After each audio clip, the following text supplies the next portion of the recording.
potent advice, and inspiration from real self-made millionaires. Welcome to The Eventual Millionaire with your host, Jaime Masters. Welcome to Eventual Millionaire. I'm Jaime Masters, and today on the show we have Josh Pather. You can check him out at joshpather.com. He actually had a business beforehand that he sold called Photo Booth International. Thanks so much for coming on the show today. Hey, thank you, Jaime. Thank you for having me on. Glad to be here. Great. So not only did you sell your business, when did you sell your business? I know you're based in Texas. Yeah, so I'm in Texas. So I actually started, the company name is actually Photo Booth Dallas, was the one that I sold. So that one was in 2017. I can cover a little bit about the background and kind of how I started that. And I would love to hear that. Okay, cool. Yeah. So, it actually started, I was working in a call center in 2013 and it was Experian. And I had a friend call me up and he said, hey, I went to a wedding and he saw a photo booth there and he was like, let's do it. And so prior to that, I tried different endeavors and so he's always looked at me to have like a business mindset. And so he wanted someone to do it with him. So we went to Home Depot. We built a photo booth from $500, like just wood and extra touchscreen we had and keyboards. And this was December 2012. And yeah, we did our first first photo booth event on December 6th. And it was a DJ and photo booth. We did $500, and that was our first time doing real business. And so that's kind of how it started there. And the following month, I went into work, and they walked in, and they told me, "Hey, we're moving your job overseas." And this was at Experian, the credit bureau. And I've been working there 3 years prior. I was working in the credit department, working with banks and credit unions. And, I thought I was safe. I had a good job at a big company, 401k and stock purchase plan and healthcare and all that stuff. And, I wasn't expecting this. And so they said, well, you can take an entry level position or you can take a severance package.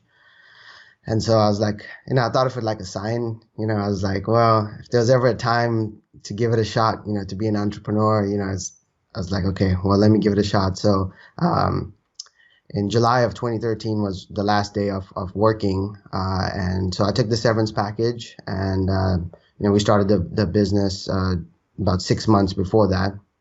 And so, things were going great. The timing, of starting, the photo booth business was, we hit it spot on, because the trend was going up. Instagram and selfies and stuff were coming around at that time. So I think timing is crucial and taking action, at that time instead of, delaying and doing research and stuff. I like to just take action. So yeah, the first year we did over 6 figures. We were blown away. We never thought like sitting at a desk all day that you could like start something and, do over 6 figures. And so me and my business partner at the time around 2015, we had some, disagreements, if you will.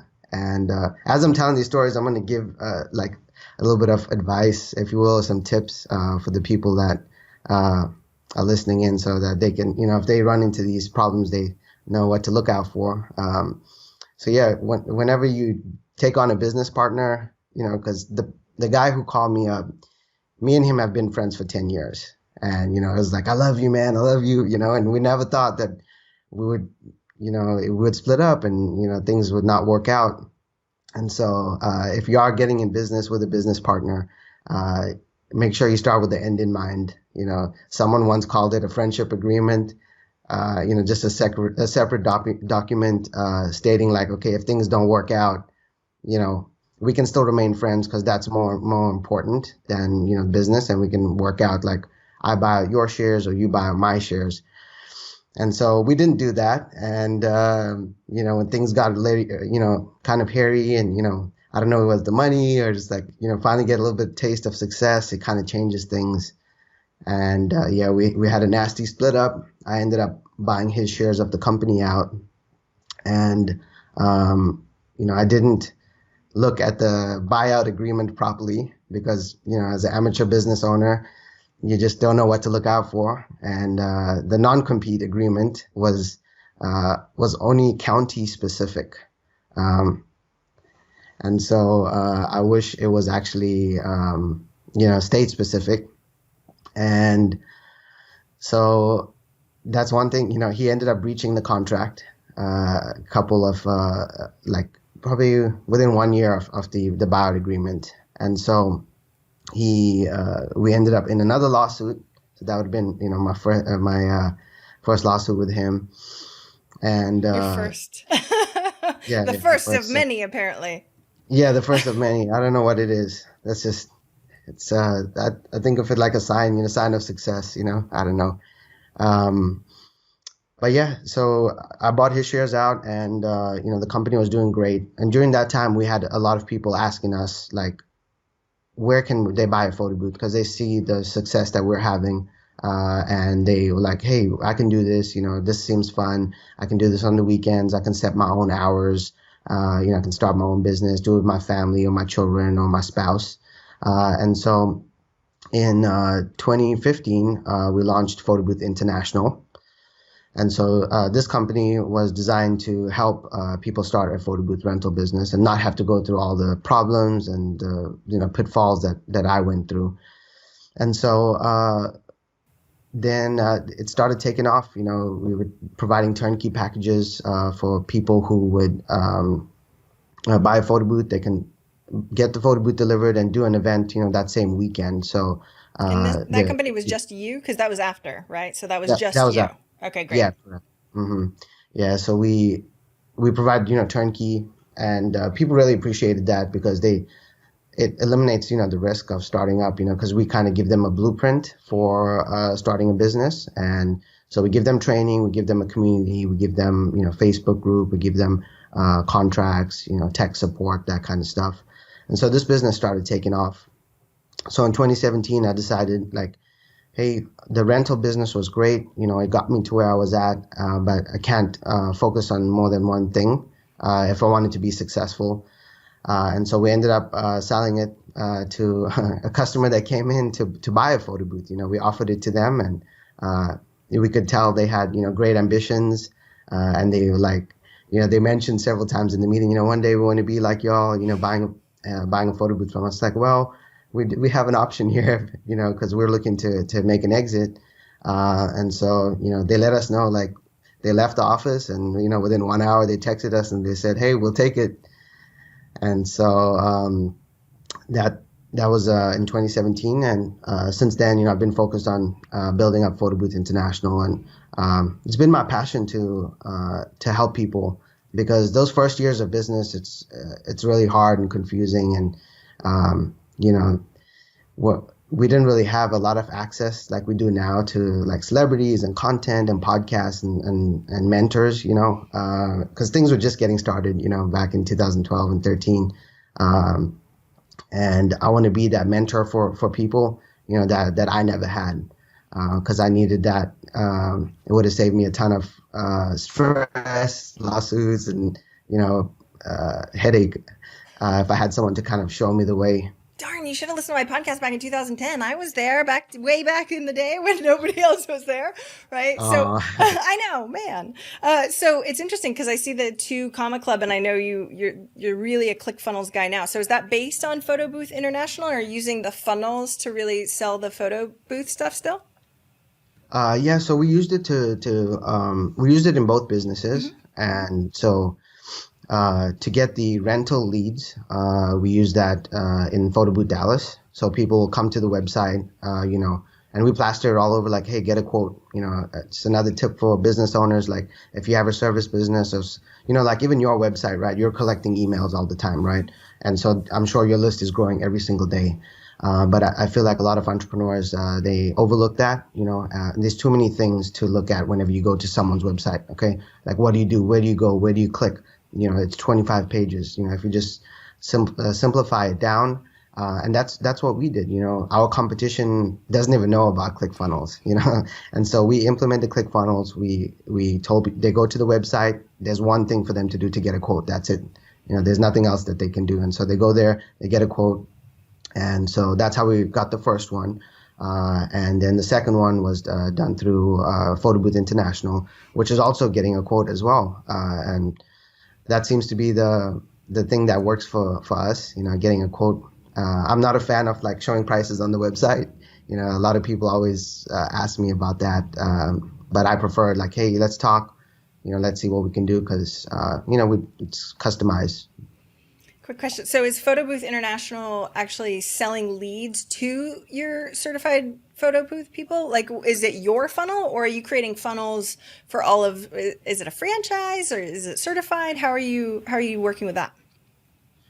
No, so we use the funnel now to get leads for Photo Booth International to sell the photo booth. And Okay. so, and then we have, a 45-day follow-up sequence, which follow-up is very important. I feel like there's a lot of neglect in that area as well.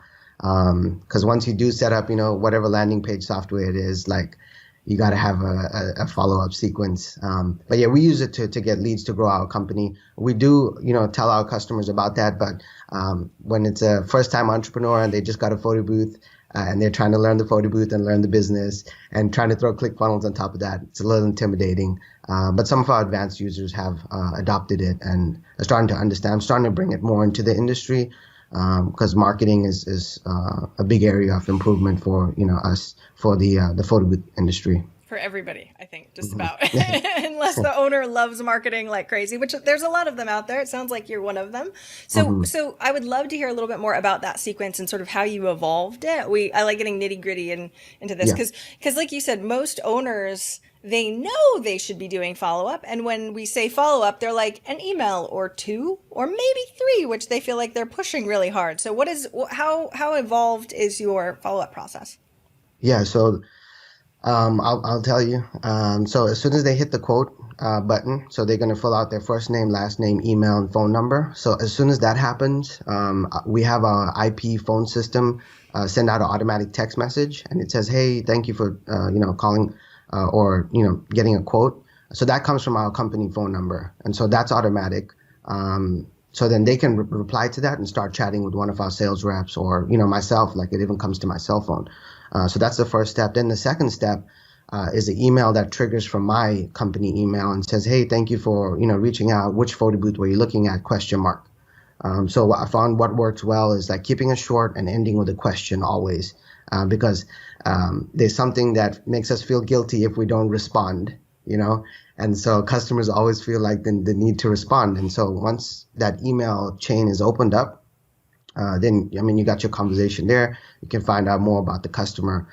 So that happens in the first couple of minutes, and then every other day for the next 45 days, they'll get an email, and the emails are broken down into emotion, logic, and fear. And so we rotate that on sequence. So like one day it'll be emotion, logic, fear, and then emotion, logic, fear, and so on and so forth. So emotion will be, hey, here's one of our customers. They're a single mom. They bought a photo booth, and now they're making over 6 figures a year. Or we just awarded them a 10K award, and this is their success story. Logic would be like, okay, look, you buy a photo booth for X amount, you can rent it out for X amount, and it's going to be paid off in X amount of events.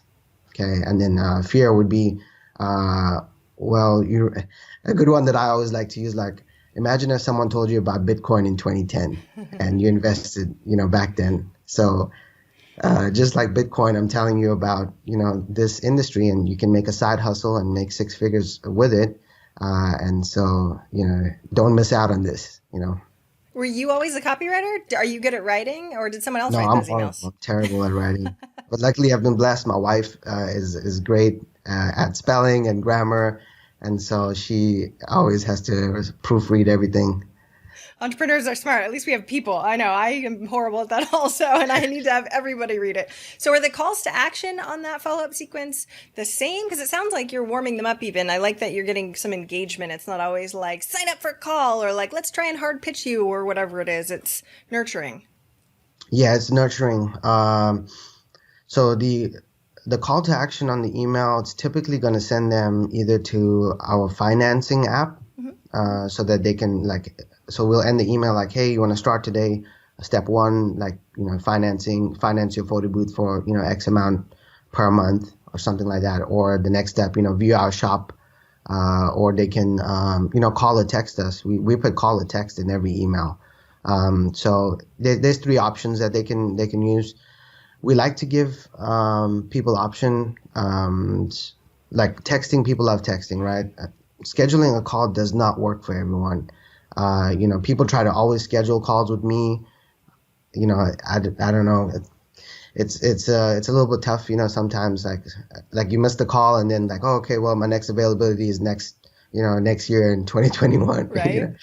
Everybody So seems to be texting. It's just so much easier to just get asynchronous, right. And so what system, I know you're using ClickFunnels and stuff like that, but it sounds like you had to learn a lot of this stuff, right? So working at Experian, you had no funnel work, and now you have 2 Comma Club things. So tell me a little bit more about the testing and about figuring out like what worked and what didn't work, as far as like texting versus phone calls and that kind of stuff. So what we've learned over the years is that some people, like, we've closed deals over text message, Thank you for $10,000 saying purchase. that. Yes. Yeah. And so when we tell someone that, even like if it's a new sales rep, they're like, well, no, because they've already been pre-programmed coming from, whatever past job they had. It's like, you got to see, okay, this person likes text, this person likes email, this person likes, video chat, whatever. So that's the kind of testing. And so we have all the options, and we made it simple for our customers to communicate with us. And we'll reply back on no matter what platform it is. So I think that's key, to not force them to go to something they're not comfortable with, especially like if you're in a sales environment. Like if they want to do it over text, then, have that availability.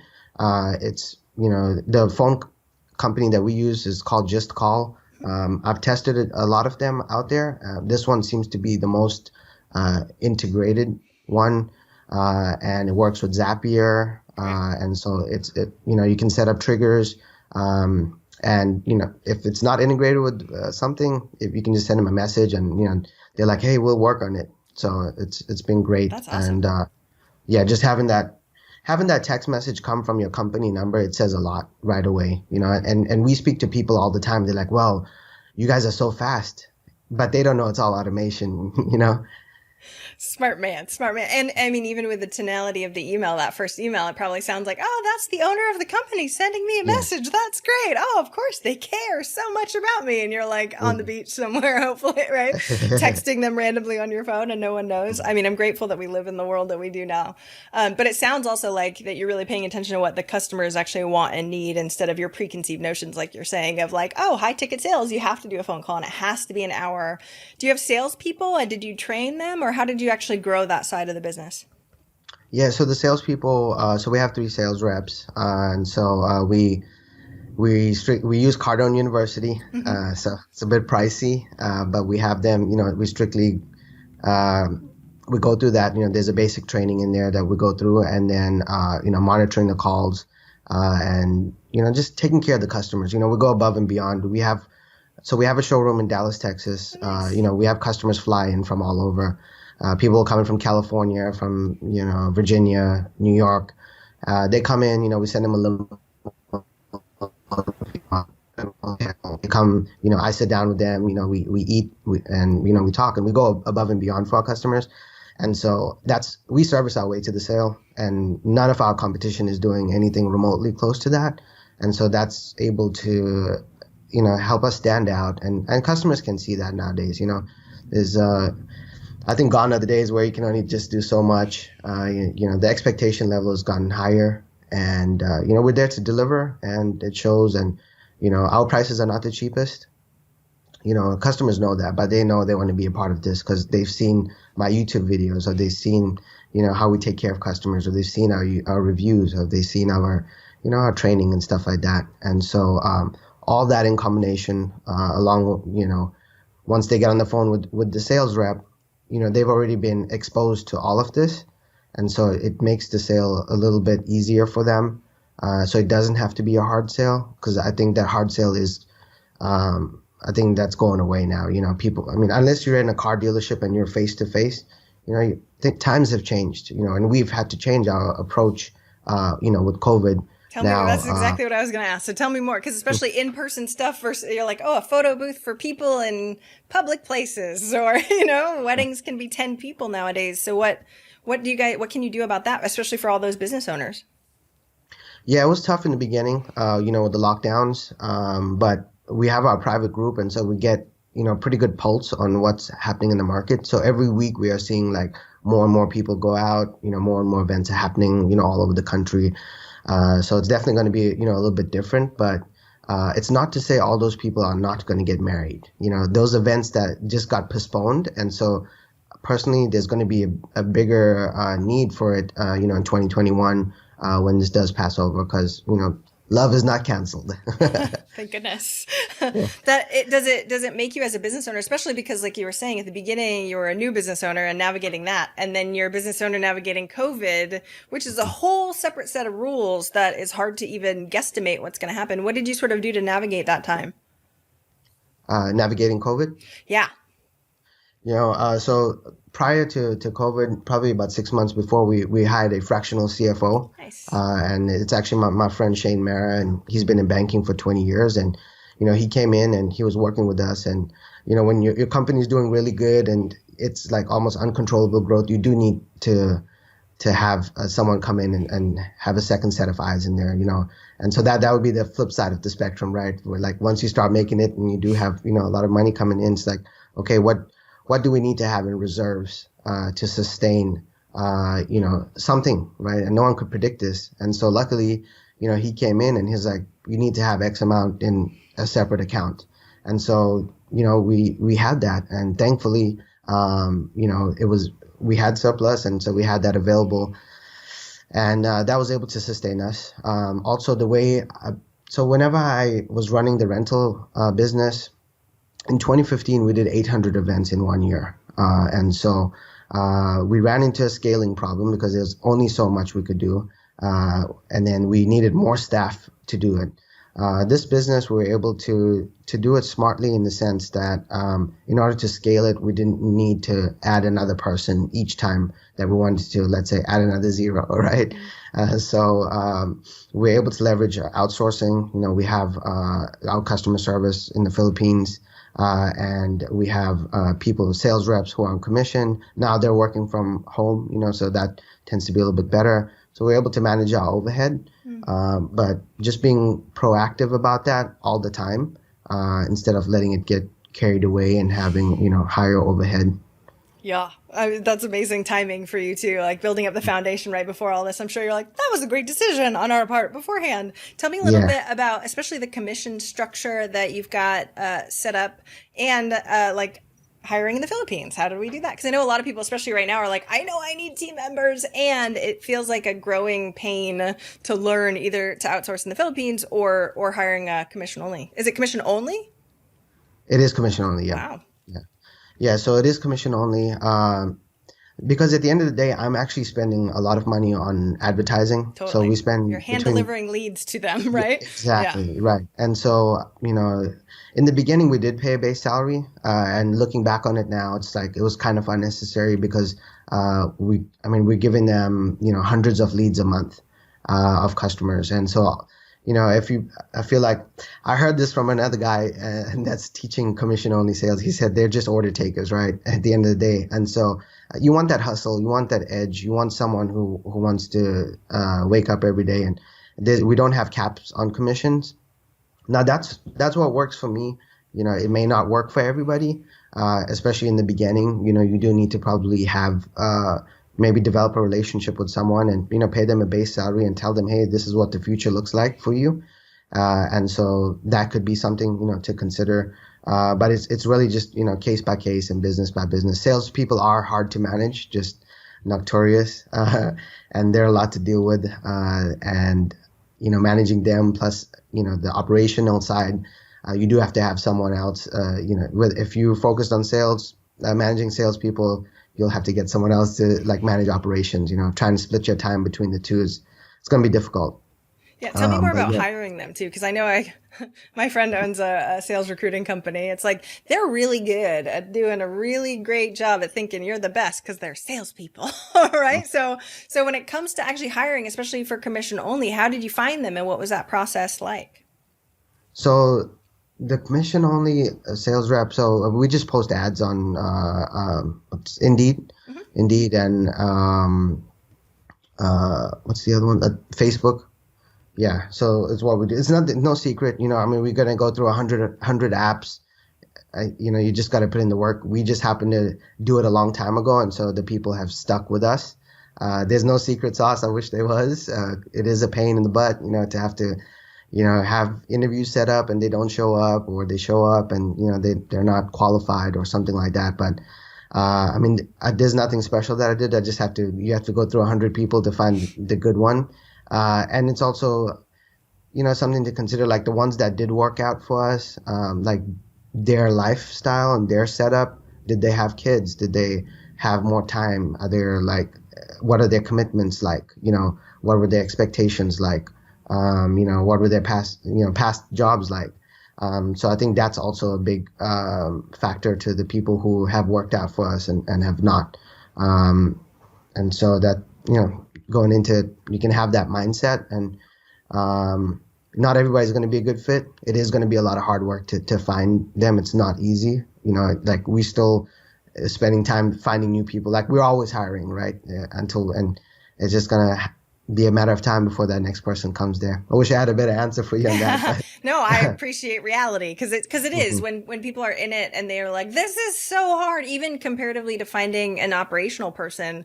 It's like, oh, but sales people are just harder to have the drive that we're looking for along with everything else. So when you were saying that, especially the working out part, do you test them and then sort of know if they're going to work out or not? Do you give them, or do they have, minimums that they have to deal with before you let them go? Like, what does that look like?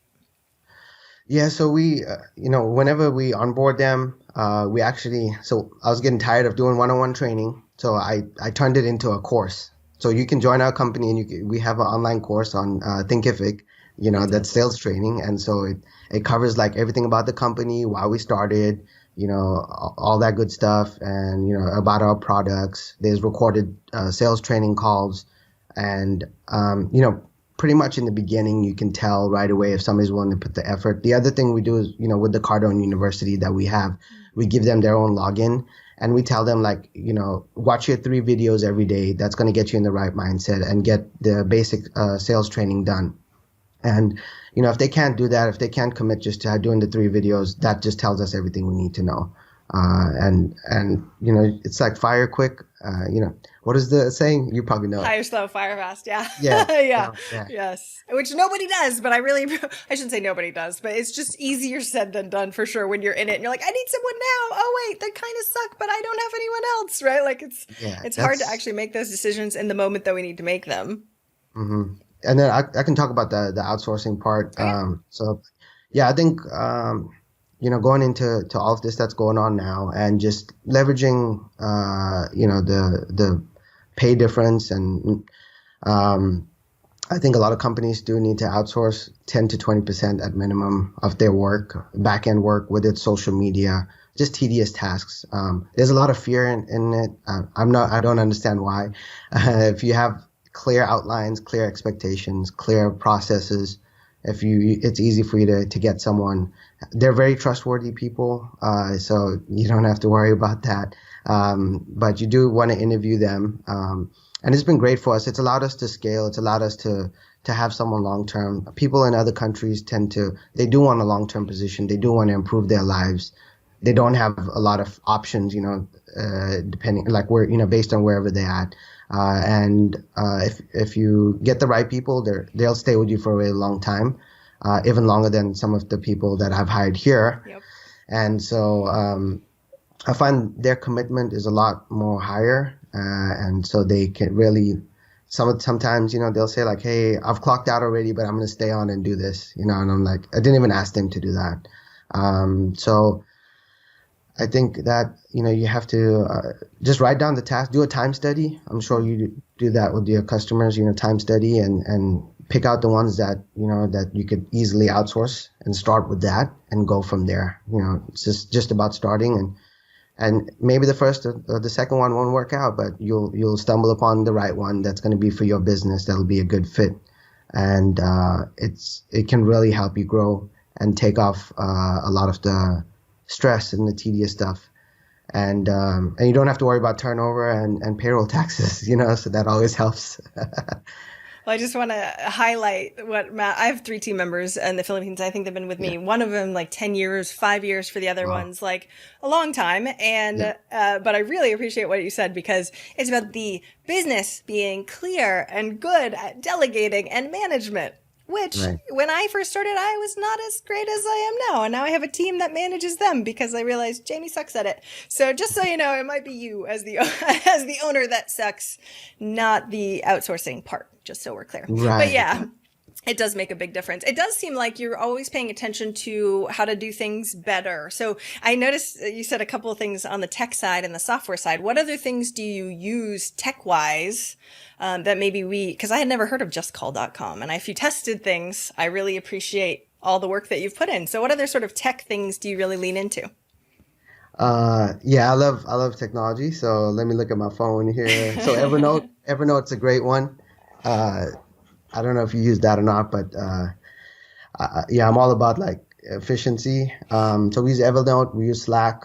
We just migrated to Shopify from WooCommerce. And let's see. What made you end up changing from WooCommerce to Shopify? I know there's always, everybody's trying to figure out what's the best. And I know it's individual, but why did you guys do it? Well, Shopify, WooCommerce it's a bit clunky. It slows down your website. So, I do have a background in SEO and so I pay attention to page speed, and Google is paying attention to that right now. And so, having the Shopify plugin, the WooCommerce plugin installed into your WordPress, it also requires additional plugins to accept certain type of payments, and they add a lot of additional codes to your website, so it can slow it down. So that was the first thing. The second thing was just integrations. So obviously, like, we would need Shopify to integrate with like our ticket system, our order fulfillment system, and also if I hire a new employee, if I give them access to WordPress versus Shopify, like Shopify is so easy, right? You can just log in and click orders and you see it.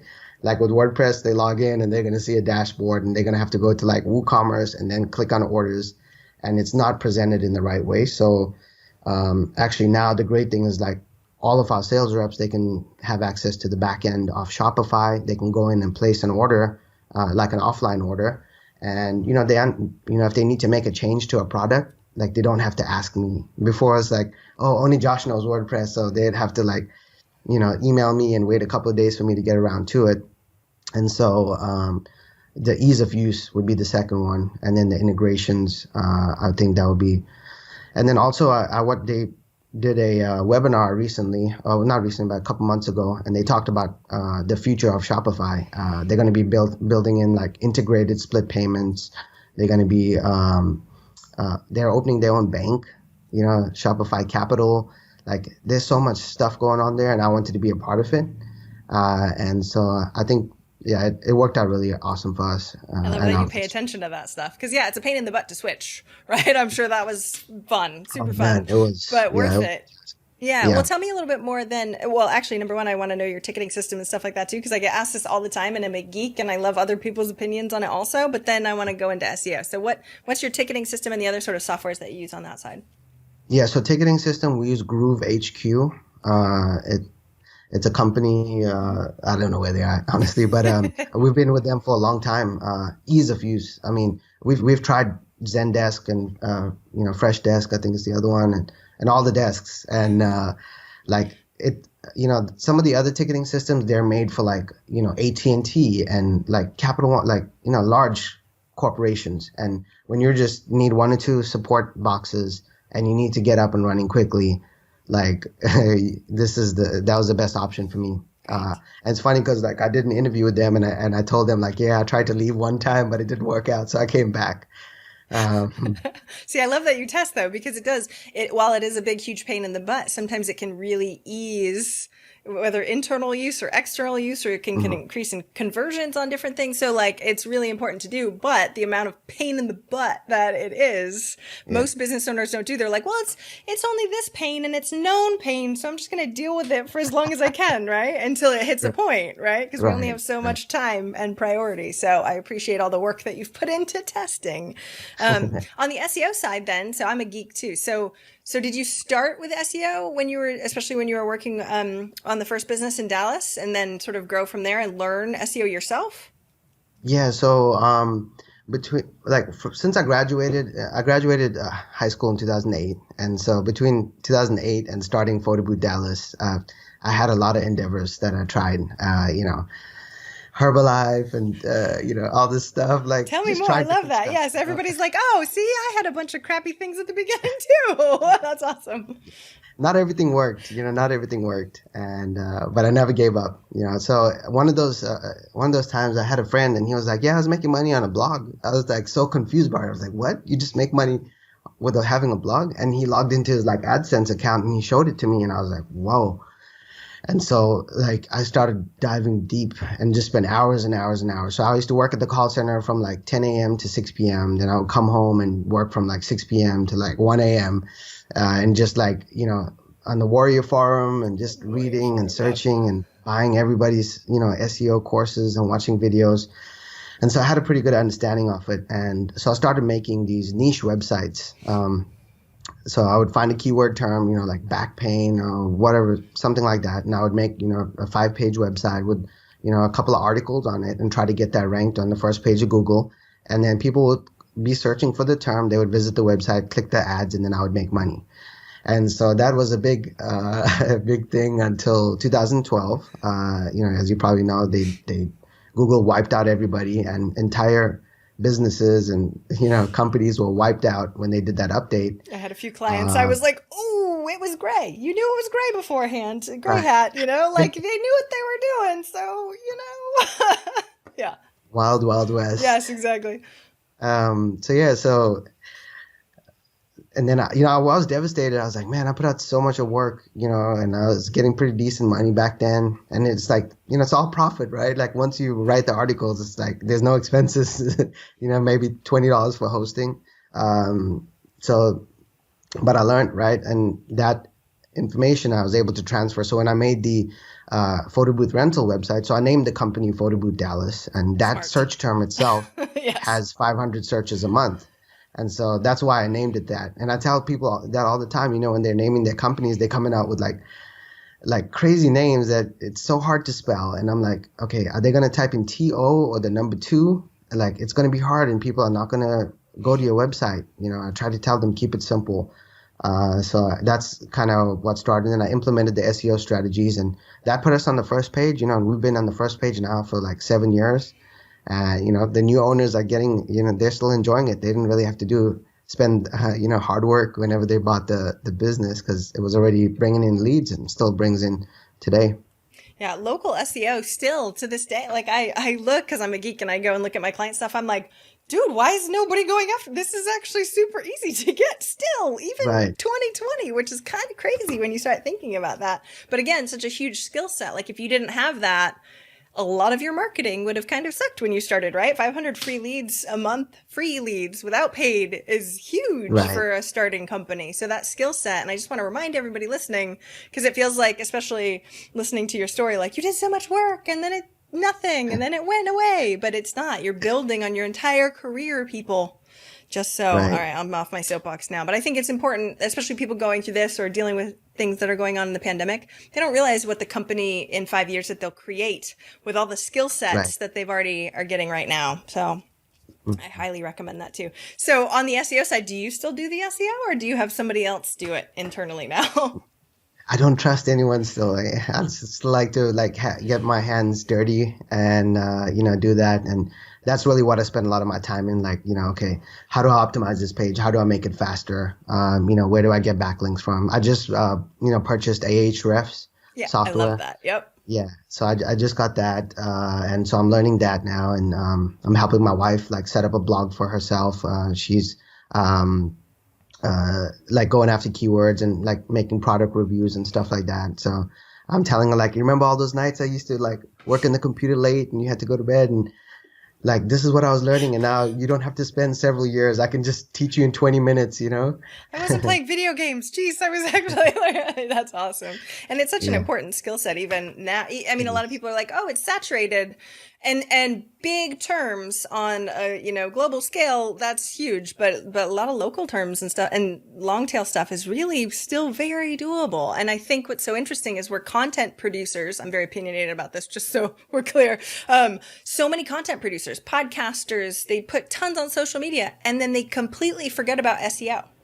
I'm like, you're creating and then you're zero longevity. Oh, it's on social. Oh, it's, podcast that nobody's going to listen to a year later.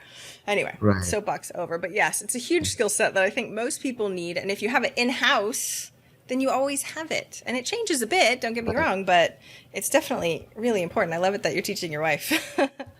Yeah, I try to tell people, like even the people who buy photo booths from us and the people I mentor, it's like once you learn marketing, it doesn't matter what business you go into. You'll have that skill set and you can have an edge over the competition right away from the get-go. Because most entrepreneurs, when they want to start a business, they just want to make money or do what they love doing, whether it's painting or writing a book, whatever, but they don't want to learn about the marketing. But I think it's foundational, just like accounting is. It's something I neglected and got burnt on in the past, but now I was forced to learn it because we kept getting, screwed over by the accountants, and it's a lot of work to have to redo your chart of accounts after doing business for. That sounds so, you're like pain, lesson. Yes. Let's help the people so they don't have to go through this stuff too. Cause you're right. It does make a huge difference. And finding, especially an SEO company, when they can say it's going to take us 6 months before we see any results and you have to pay us for 6 months. You're like, okay, great. I look at what they do sometimes on the back end and go, oh no, this is not, you got 12 new backlinks. I don't know what to tell you. They didn't do squat. Anyway, I mean, like you said, in-house and being able to have that skill set, no matter what company you create, is going to be huge. That's awesome. Do you do any other? I want to add. Oh yeah, go ahead. I want to add to what you said. So I speak to a lot of people who've gotten, worked over by companies that they hire. So my advice would be, you don't have to know everything about what you're, hiring for, but know enough so that you don't get screwed over, And if you just know that would take you a long way. Like with accounting, we made that mistake. We went through like 7 accountants and everyone corrected the prior one's mistakes, Totally. And we were just like, oh, I hate accounting, like I don't want to deal with this. I just want to work my business and do what I love, but if you want to do this long term and you're a committed entrepreneur, I think it's important to have just a basic foundation of understanding, Totally. Accounting. Oh, I completely agree. Or find somebody that's a friend that you can trade services that can teach you the basics if you don't feel like you want to do a course, or if it's too complicated, or you have dyslexia, or you know what I mean? There's so many excuses that we have, and there are little ways to get around some of this, which will save you so much pain in the future, which I really appreciate you saying. Future pain, yeah. Yes, please. I mean, we can't predict the future, but we can definitely mitigate some pain, as you have found all too well. I think that's awesome. I know we have to start wrapping up. So what is one action listeners can take this week to help move them forward towards their goal of 1 million? All right. So there's something that's holding you back right now. And for everybody who's listening, we all know what that is. It's different for everybody. And I want to ask you to face your fear and get that done, whether it's publishing your book, making that video, getting on the podcast, sending that email, sending that Instagram message, because fear kills more dreams than failure would. And so that would be my advice for everybody, or I would tell you. Go now. Do it. Yes. Out of your comfort zone actually makes so much more results than staying in your comfort zone and doing a lot of little things over and over and over again. So thank you for saying that. It's really important for everybody to know. Where do we find more about you? I know you have a YouTube channel and a bunch of different things online. Yeah, my website, joshpather.com, and Instagram at nextleveljp. Awesome. Thank you so much for coming on the show today. Awesome. Thank you, Jamie.